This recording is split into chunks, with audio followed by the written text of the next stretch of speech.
आशा भरी नारी। ये TWR इंडिया की प्रस्तुति है। हम सभी को किसी चीज का हिस्सा बनने, शामिल होने, स्वीकार किए जाने का अनुभव करने की गहरी आवश्यकता होती है। इस आवश्यकता को प्राप्त करने में आने वाला कोई भी संघर्ष हमें अस्वीकृत महसूस करवा सकता है। नमस्कार बहनों, आशा भरी नारी कार्यक्रम में आप सभी का हार्दिक स्वागत है। मैं हूं ग्रेस और आज के लिए आपकी मेजबान। आशा भरी नारी का ये शो हमारे देश में विश्वास योग्य, उत्साहवर्धक और आशा प्रेरक महिलाओं को बढ़ावा देने के लिए समर्पित किया गया है। आज हम अस्वीकृति के डर के बारे में बात करने जा रहे हैं दोस्तों, कि ये हमें कैसे रोकता है और कैसे हम इसे परमेश्वर के वचन के प्रकाश में दूर कर सकते हैं। हर कोई पुरुष, महिला, बच्चा अस्वीकृति या अवांछित होने की भावना से डरता है। कम उम्र से हमें इस बात से डरना सिखाया जाता है कि दूसरे हमारे बारे में क्या सोचेंगे या वो हमारे बारे में क्या कह सकते हैं। हमें लगातार अन्य लोगों के अनुमोदन के लिए प्रदर्शन करने के लिए प्रोत्साहित किया जाता है। इसलिए हम खुद को दर्द और अस्वीकृति से बचाने के लिए समय के साथ एक सुरक्षा की ढाल विकसित करना शुरू कर देते हैं। हम में से कुछ ने दूसरों की तुलना में अधिक अस्वीकृति का अनुभव किया है और ये हम सब जानते हैं। शायद जब आप छोटे थे तब आपकी माँ की मृत्यु हो गई और आपके पिता दुख में आपको छोड़कर चले गए। हो सकता है कि आपको सिखाया गया हो कि आप प्रेम करने के लायक नहीं हैं या केवल तभी स्वीकार किए गए हैं जब आपने उनके अनुसार पूरी तरह से सही व्यवहार किया या परीक्षा में उच्च अंक प्राप्त किए या सही व्यक्ति से विवाह किया। हो सकता है कि हम में से बहुत से लोग एक प्यार भरे, सुरक्षित वातावरण में नहीं बढ़ पाए हों। हो सकता है कि हम में से कुछ के लिए चाहे हमने कुछ भी क्यों ना किया हो, पर हम अनुमोदन प्राप्त नहीं कर पाए। हो सकता है दोस्तों कि हम में से कुछ को लगातार सुधारा गया, आलोचना की गई और नियंत्रित किया गया है। अस्वीकार किए जाने की भावना से ज़्यादा जीवन में शायद ही कोई बुरा एहसास हो, चाहे वो विपरीत लिंग से हो, किसी मित्र या परिवार के सदस्य या सहकर्मियों से। ये भावना कि हमारी उपस्थिति की आवश्यकता नहीं है या अब हमारा स्वागत नहीं किया जा रहा है, हमें आहत महसूस करा सकता है और रक्षात्मक बना सकता है। हम सभी ने कभी ना कभी अस्वीकृति का अनुभव किया होता है जीवन में। ये चोट पहुंचा सकता है और इसे ठीक होने में सालों भी लग सकते हैं। मनुष्य के रूप में दोस्तों हम स्वाभाविक रूप से प्यार करना और स्वीकार करना चाहते हैं। हमने आगे बढ़ने की कोशिश की लेकिन हम नहीं कर सके। हमारे अंदर के डर ने हमेशा हमें याद दिलाया कि हम कभी भी अच्छे, काफ़ी चतुर, काफ़ी सुंदर, काफ़ी कुशल, काफ़ी लोकप्रिय या काफ़ी सफल नहीं होंगे। और इससे भी महत्वपूर्ण बात यह है कि कोई रास्ता नहीं था कि परमेश्वर हमारा इस्तेमाल कर सकते हैं। जब हमें अस्वीकार कर दिया गया है तो इस तरह से प्रतिक्रिया करना असामान्य नहीं है, जो दूसरों को उसी तरह से खारिज कर देता है। जो लोग ये नहीं मानते कि वे प्रेम करने के योग्य हैं, वे अपने चारों तरफ दीवार खड़ी कर देते हैं और उन लोगों को अपने से दूर कर देते हैं जो उन्हें प्रेम करने की कोशिश कर रहे हैं। तब वे लोग खुद को ठुकराया हुआ महसूस करते हैं। हम इंसान कुछ भी कर सकते हैं, कुछ भी, लेकिन अस्वीकृति का डर इतना शक्तिशाली है कि ये हमें चोट लगने की स्थिति में जीवन से पीछे हटने पर मजबूर कर देता है। ये पूरी तरह समझ में आता है हमें, लेकिन ऐसा करने से हम बहुत कुछ चूक भी जाते हैं। हम सभी ने कभी ना कभी कुछ साहसिक और बहादुरी भरा कार्य जरूर किया है, क्योंकि वो कार्य जोखिम उठाने लायक था। जिस किसी ने भी जीवन जिया है उसे पता होता है कि कभी कभी चीज़ें वैसी नहीं होती हैं जैसी हम उनसे उम्मीद करते हैं। ऐसा होने पर दुख होता है, कभी कभी दर्द लुभावना भी हो सकता है, और फिर दूसरी बात कठिन। आइए ये ढोंग ना करें कि अस्वीकृति चोटिल नहीं करती है। ऐसा होता है दोस्तों, चाहे वो जीवन साथी का अपमान हो, सहकर्मी की गपशप हो, मित्र का विश्वासघात हो, बॉस की आलोचना हो या एक किशोर ने जो अचानक आपके साथ नहीं दिखना चाहता है, उसकी अस्वीकृति का दुख देता है। कभी कभी ये बहुत ही दर्दनाक होता है दोस्तों, लेकिन हमें हमेशा आगे का रास्ता खोजना है। मेरी प्रिय आशा भरी नारी, हम पतित दुनिया में रहते हैं और इसलिए अस्वीकृति निश्चित है। अस्वीकृति का दर्द तीखा होता है और दर्द बहुत गहरा भी होता है। हम में से बहुत से लोग जिन्हें हम प्रेम करते हैं उनके द्वारा घायल भी हुए हैं, दोस्तों, परिवार, सहकर्मी, चर्च के सदस्यों द्वारा। लेकिन मैं चाहती हूँ दोस्तों कि आप कल्पना करें कि आपके चेहरे पर एक नरम गेंद लगी है। ये हर बार चोट पहुंचाएगा, लेकिन अगर ये थोड़ी देर के लिए जारी रहता है तो आप और मैं वास्तव में गेंद से डरने लगेंगे। हमारे साथ भी यही होता है। जब हम अस्वीकृति का सामना करते हैं तो हम अपनी आहत भावनाओं पर इतने ज़्यादा केंद्रित हो जाते हैं कि हम स्पष्ट या तर्कसंगत रूप से नहीं सोच पाते हैं।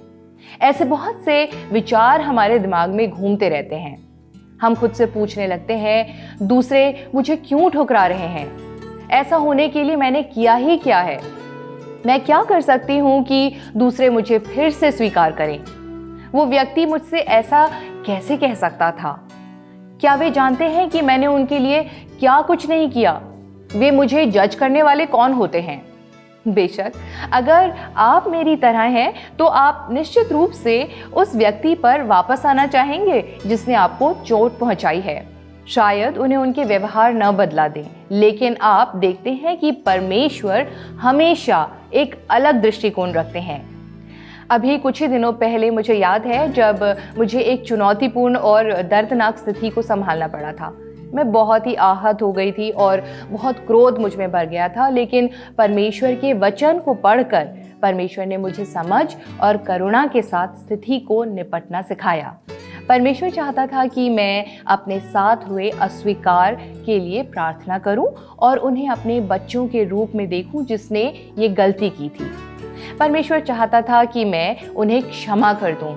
निश्चित रूप से मुझे लगा कि मेरे लिए ऐसा करना बिल्कुल असंभव है। मैंने अपना गुस्सा बनाए रखना चुना।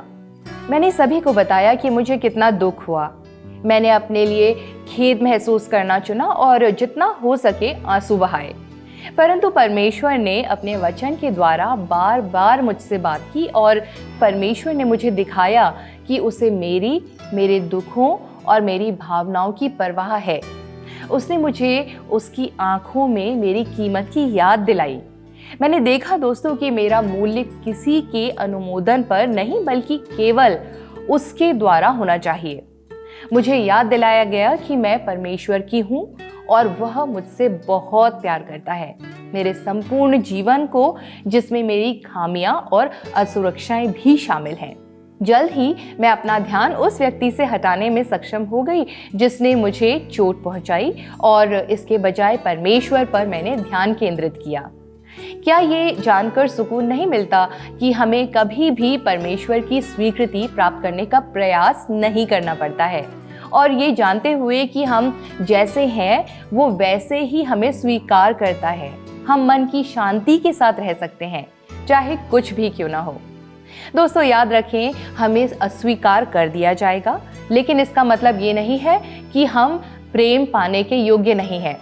हमारे पास विकल्प है कि हम अपनी अस्वीकृति की भावनाओं को नकारात्मक रूप से नियंत्रित करने की अनुमति न दें कि हम अपने बारे में कैसा महसूस करते हैं। डर को अपने जीवन पर राज करने देने का हमेशा परिणाम होता है। समस्या अक्सर ये होती है दोस्तों कि हम जब तक इनके परिणामों पर ध्यान देते हैं तब तक बहुत देर हो चुकी होती है और वे पहले ही पछतावे में बदल चुके होते हैं। जब आप दूसरों को अस्वीकार करने पर इतना ध्यान केंद्रित करते हैं तो आप वास्तव में अधिक अस्वीकृति को आमंत्रित करते हैं। यदि आप उस पर ध्यान केंद्रित करते हैं जो आप नहीं चाहते हैं, तो आपको वही मिलेगा जो आप नहीं चाहते हैं, बजाय इसके जो आप चाहते हैं।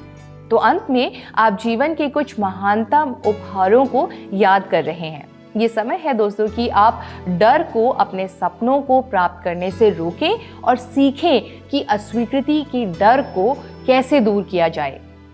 आशा भरी नारी के रूप में हम खुद से 3 प्रश्न पूछें। बाकी सभी मुझे कैसे देखते हैं? दूसरा, मैं खुद को कैसे देखती हूँ? और तीसरी बात ये कि परमेश्वर मुझे कैसे देखता है? आइए उत्पत्ति 16 में पाई गई हाजिरा नाम की एक महिला की कहानी को याद करें। हाजिरा को धोखा दिया गया, त्याग दिया गया और अस्वीकार कर दिया गया। उसकी प्रतिक्रिया, उसने वही किया जो हम में से ज्यादातर लोग करते। जब हम जिस पर भरोसा करते हैं और उससे बहुत आहत होते हैं तो वहां से निकल जाते हैं। वो भी उस जगह से भाग गई, वो रक्षात्मक हो गई। वो एक ऐसी जगह चली गई जहां उसे लगा कि वो सुरक्षित महसूस करेगी। उसने अपने गुस्से और चोट के बारे में सही महसूस किया, लेकिन अंदर ही अंदर वो चाहती थी कि उसे देखा जाए और स्वीकार किया जाए। हाजिरा की कहानी एक ऐसी महिला की कहानी है दोस्तों, जो दुख और दिल के दर्द से सीखती है और अंत में महसूस करती है कि वो ईश्वर पर भरोसा कर सकती है, क्योंकि वही है जो वास्तव में देखता है। जब हम पहली बार बाइबल में हाजिरा से मिलते हैं तो वो इब्राहिम की पत्नी सारा के लिए मिस्र की एक दासी है। सारा एक बच्चा पैदा करने में सक्षम नहीं थी, हालांकि वो चाहती थी। परमेश्वर ने अब्राहम से कहा कि उसका एक वारिस होगा, एक बेटा होगा, और फिर भी समय बीतने के बाद भी वृद्ध जोड़े के बच्चे नहीं हुए। अब उन दिनों एक दासी का अपना कोई अधिकार नहीं था और उसे अपने मालिक की बात माननी ही पड़ती थी। सारा एक बच्चे की प्राप्ति के लिए अपने पति को अपनी दासी हाजिरा के साथ रहने का निर्णय लेने के लिए कहती है। बेशक हाजिरा के पास आज्ञा मानने के अलावा कोई विकल्प तो था नहीं। हाजिरा ने शीघ्र ही अपने पुत्र को जन्म दिया और सारा की दासी के रूप में वो वहां रहने लगी। 16 साल के बाद सारा का आश्चर्यजनक रूप से अपना एक पुत्र उत्पन्न हुआ और वो इब्राहिम से हाजिरा और उसके पुत्र को स्थायी रूप से दूर भेजने के लिए कहती है। हाजिरा जंगल में खुद को अकेला पाती है। हमें नहीं पता कि वो अपने साथ खाना ले भी गई थी कि नहीं। उसकी पानी की आपूर्ति जल्द ही खत्म हो गई होगी। हाजिरा थक गई होगी, प्यासी होगी और पूरी तरह से अस्वीकृत महसूस कर रही होगी। वो रोती भी होगी और परमेश्वर न केवल एक जलधारा प्रदान करता है उसको, बल्कि वो उसे प्रोत्साहित भी करता है और उससे बात करता है। हाजिरा ने परमेश्वर को एल रोई कहा, जिसका अर्थ है ईश्वर जो मुझे देखता है, क्योंकि उसने कहा, मैंने अब उसे देखा है जो मुझे देखता है। हाजिरा ने सोचा कि वो पूरी तरह से अकेली है, लेकिन परमेश्वर उसके साथ तब भी था जब उसने सबसे अधिक ठुकराया हुआ महसूस किया। हाजिरा की कहानी से हम जो पहला सबक सीखते हैं दोस्तों, वो ये है कि परमेश्वर हमें कभी भी अस्वीकार नहीं करता है। हाजिरा ने अपने दर्दनाक दुर्व्यवहार और अकेलेपन और दुख के बारे में बहुत बुरा महसूस किया होगा, लेकिन उसने महसूस किया कि जीवन में उसकी ऐसी दयनीय स्थिति में भी वो परमेश्वर के लिए महत्वपूर्ण थी और उसने उसे अस्वीकार या भुलाया नहीं था। उसके लिए ये सुनना कठिन रहा होगा दोस्तों कि परमेश्वर चाहता था कि वो सारा के पास वापस जाए, लेकिन परमेश्वर ने उसके बेटे को एक नाम दिया, इश्माएल। परमेश्वर ने यहाँ तक कहा कि वो इश्माएल के वंशजों को भी बढ़ाएगा।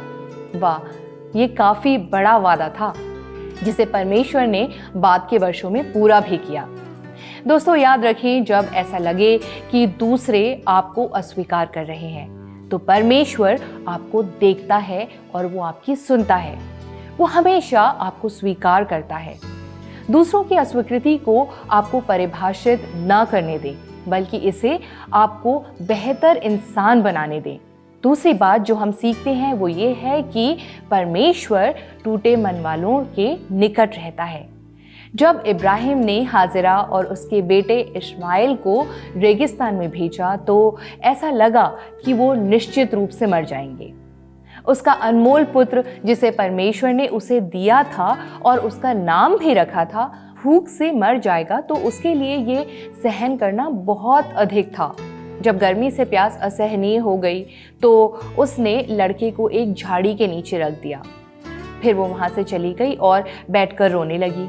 परंतु परमेश्वर ने लड़के को रोते हुए सुना और परमेश्वर के दूत ने स्वर्ग से हाजिरा को बुलाकर उससे कहा, हे हाजिरा, क्या बात है, डरो नहीं।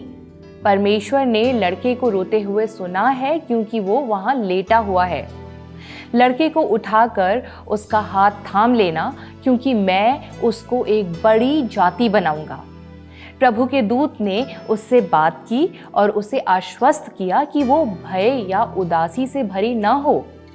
जब हम गहरी निराशा में होते हैं तो हमारी प्रवृत्ति अक्सर दुनिया से खुद को बंद करने की कोशिश करने की होती है, और कभी-कभी इसमें परमेश्वर को खुद से बंद करना भी शामिल हो जाता है। लेकिन परमेश्वर वो है दोस्तों जो हमारे संकट को समझता है जैसे कोई इंसान नहीं समझ सकता। कभी कभी वो लोगों को हमारे जीवन में डाल देता है और हमें दिलासा देने के लिए उनके माध्यम से बोलता है, लेकिन परमेश्वर की अपेक्षा हमसे ये होती है कि हम उसके प्रति अपना कान लगाएं और उसकी सुने। उसकी उपस्थिति हमें इस आशा से दिलासा देती है कि वो हमारे साथ हमारी हर परिस्थिति से गुजर रहा है और उसके पास हमेशा एक योजना होती है यदि हम अपने अवसरों को देखने के लिए अपनी आंखें खोलते हैं और उस ज्ञान को सुनते हैं जो हमारी प्रार्थना के समय में वो हमें सिखाता है और हमें बताता है। भजन 34:18 कहता है, यहोवा टूटे मन वालों के निकट रहता है और पिसे हुओं का उद्धार करता है। हाजिरा की कहानी हमें ये भी सिखाती है दोस्तों कि परमेश्वर की योजना का हमेशा पालन करना ही सर्वोत्तम योजना है। जब हाजिरा ने अपनी रोती हुई आंखें खोली तो उसे आश्चर्य हुआ कि रेगिस्तान के बीच में पानी का एक कुआं था।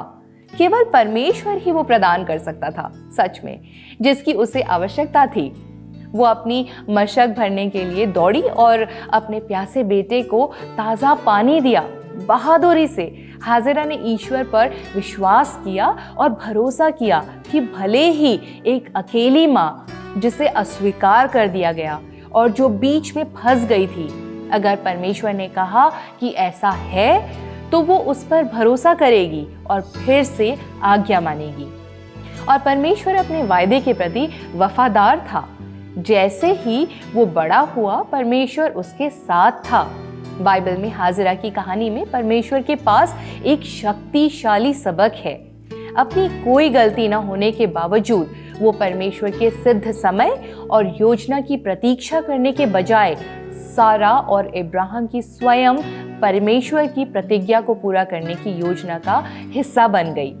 परमेश्वर की योजनाएं हमारे लिए हमेशा अच्छे के लिए ही होती हैं, चाहे कुछ भी क्यों ना हो जाए। अगर हम मामलों को अपने हाथों में लेने की कोशिश करने लगते हैं या सोचते हैं कि हम बेहतर जानते हैं तो हमें परिणामों से खुद ही निपटना होगा। पवित्र शास्त्र कहता है कि इब्राहिम के 2 बेटे थे, एक उसकी पत्नी की दासी से और एक उसकी पत्नी से। जैसा कि परमेश्वर ने वायदा किया था, इस्माइल एक महान राष्ट्र बना, लेकिन आज तक उसके वंशज उसके सौतेले भाई इसहाक द्वारा स्थापित राष्ट्र के साथ संघर्ष में है। हाजिरा एक बहादुर महिला थी। वो विश्वास की महिला के रूप में साहस पूर्वक जी रही थी, क्योंकि उसने अपने कठिन जीवन को हारने नहीं दिया। उसका परमेश्वर के साथ एक व्यक्तिगत अनुभव था और उसने उसकी रक्षा की और उसकी देखभाल भी की।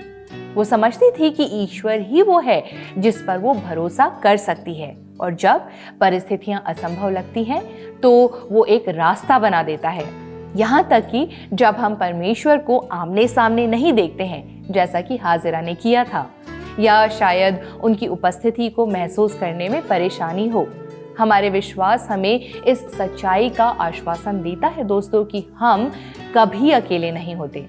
जब दूसरे हमें निराश कर देते हैं या हमें त्याग भी देते हैं, तब भी परमेश्वर हमें नहीं छोड़ेगा और ना ही वो हमें त्यागता है। उसने ऐसा वादा किया है। परमेश्वर हमेशा सिर्फ एक प्रार्थना की दूरी पर है। महिलाओं, पत्नियों, माताओं, कार्यकर्ताओं, सलाहकारों, कार्यवाहकों, बहनों के रूप में हमें ये याद रखने की ज़रूरत है दोस्तों कि हमारा विश्वास ही हमारी दुनिया का निर्माण करता है। हम जो मानते हैं वही केवल एक चीज़ है जो आपको वो सब कुछ हासिल करने से रोकता है जिसका आपने कभी सपना देखा था। क्या आप मानते हैं कि अस्वीकृति आपके मूल्य का प्रतिबिंब है? वास्तविकता में ये नहीं है। यदि आपको अस्वीकृति का डर है तो आपको अपने स्वयं के मूल्य और कौशल के आसपास के विचारों और मान्यताओं को तोड़ने की ज़रूरत है। हमारे कई सीमित विश्वास हमारे पिछले अनुभवों से आते हैं, लेकिन आपका अतीत आपके भविष्य का निर्माण नहीं करता है या उसका निर्धारण नहीं करता है जब तक कि आप वहाँ नहीं रहते।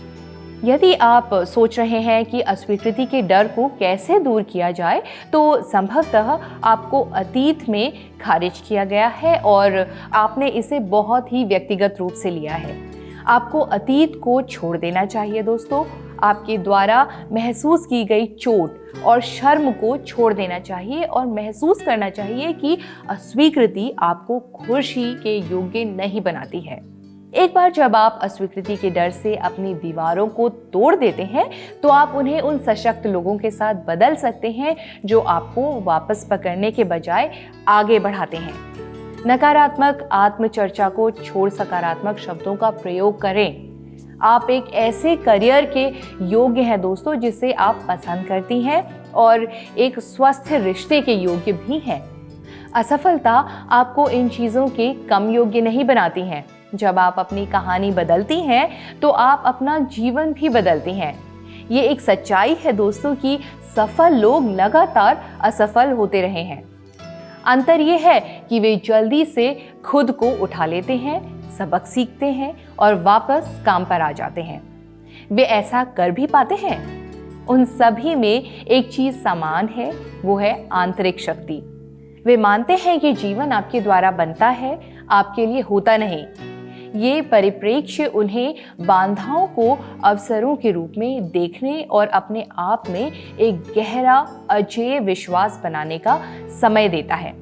अस्वीकृति के डर को दूर करने के तरीके सीखने के लिए आपको एक और महत्वपूर्ण बदलाव करना चाहिए, वो है आपका ध्यान। जहाँ फोकस जाता है वहाँ ऊर्जा प्रवाहित होती है। जैसा कि टोनी कहते हैं, जो लोग असफल होते हैं वे इस बात पर ध्यान केंद्रित करते हैं कि उन्हें क्या करना है। जो लोग सफल होते हैं वे इस बात पर ध्यान केंद्रित करते हैं कि अंत में ये कैसा महसूस होगा। सकारात्मकता पर ध्यान दें दोस्तों। महिलाओं के रूप में हमारे लिए अपनी भावनाओं पर नियंत्रण रखना कठिन है। कई बार हमारी भावनाएं हमें नियंत्रित करती हैं। इससे कोई फर्क नहीं पड़ता कि अस्वीकृति के डर का क्या कारण है। ये किसी अन्य की तरह एक भावना है और इस पर महारत हासिल की जा सकती है। आप जो महसूस कर रहे हैं उसे पहचानना सीखें। जो भावना आपको बता रही है उसे स्वीकार करें और फिर उस दीवार को तोड़ने का एक तरीका बनाएं। इस तरह आप सीख पाएंगे कि अस्वीकृति के डर को कैसे दूर किया जाए। अस्वीकृति का डर आसानी से हमें किसी संबंध बनाने से रोकता है जिसे हम वास्तव में पसंद करते हैं। सपनों की नौकरी या इंटर्नशिप के आवेदन करने से या अपने लक्ष्यों को प्राप्त करने का प्रयास करने से। वो भावना जो आप अभी महसूस कर रही हैं, वास्तव में इसे महसूस करें, इसके साथ सहज हो जाएं। याद रखें कि ये दुनिया की सबसे बुरी भावना नहीं है। अस्वीकृति के साथ सहज होना सीखना आपको भविष्य में सफलता के लिए तैयार करेगा। एक समय आएगा जब इसका उत्तर हाँ होगा। सुनिश्चित करें कि जब ये आए तो आप तैयार हैं। आपके और मेरे लिए असीम संभावनाएं हैं। एक दरवाजा बंद होता है तो दूसरा खुल भी तो जाता है। ऐसे ही जीवन चलता रहता है। तो उन लोगों को जाने दें जो आपका नुकसान करते हैं। दूसरों द्वारा सत्यापन की आवश्यकता को जाने दें। दूसरे आपके प्रति कैसे कार्य करते हैं या प्रतिक्रिया करते हैं, इसे निश्चित करने की आवश्यकता को आप छोड़ दें। इसके बजाय छोटे छोटे कदम उठाएं, छोटी छोटी जीत का जश्न बनाएं। अपनी सोच को पुनः नया करें। अपने आप को याद दिलाएं कि आप परमेश्वर द्वारा सावधानीपूर्वक और आश्चर्यजनक रूप से बनाई गई हैं और इसके लिए आप उसके लिए बहुत कीमती हैं। इस बात को तो आप दोस्तों मान लें कि लोगों द्वारा घर पर, काम पर, चर्च में अस्वीकृति का सामना करना हम कभी भी बंद नहीं करेंगे। लेकिन जान लें कि परमेश्वर हमें देखता है, हम सभी को, और फिर भी हमसे प्रेम करता है।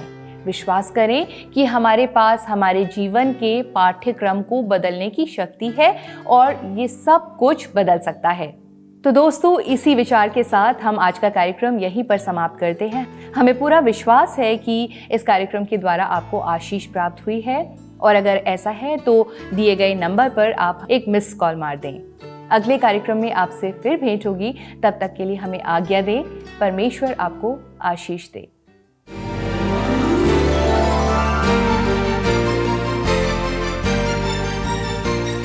आशा भरी नारी, ये TWR इंडिया की प्रस्तुति है।